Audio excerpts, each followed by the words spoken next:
That is not what America is supposed to be about. There is something profoundly wrong when in Arizona and Vermont and all over this country, people are working 2 or 3 jobs. People are working incredible hours in order to put food on the table, and yet 58% of all new income is going to the top 1%. That's wrong. There is something wrong in this country when in recent years we have seen a proliferation of millionaires and billionaires, and yet we have the highest rate of childhood poverty of any major country on earth. That's wrong. There is something wrong when in the last 2 years, the 14 wealthiest people in this country, 14 people, have seen their wealth increase by $156 billion. That is more wealth than is owned by the bottom 130 million Americans.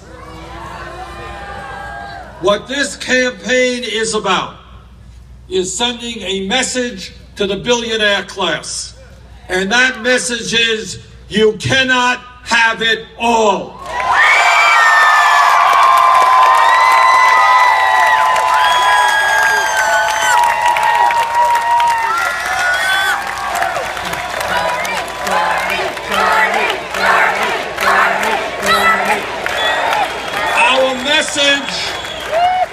Our message to the greedy is that you, as billionaires, are not going to get more tax breaks when children in America go hungry.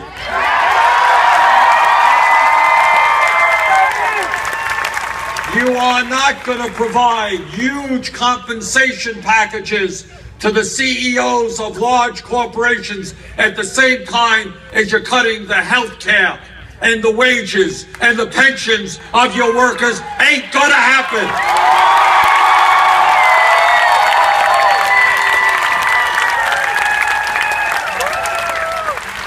But what this economy is about is not just the grotesque level of income and wealth inequality. It is about the fact that, yes, we are a lot better off economically today than we were when Bush left office.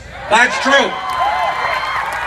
You know, my Republican friends suffer from a very peculiar disease. It's called short-term amnesia.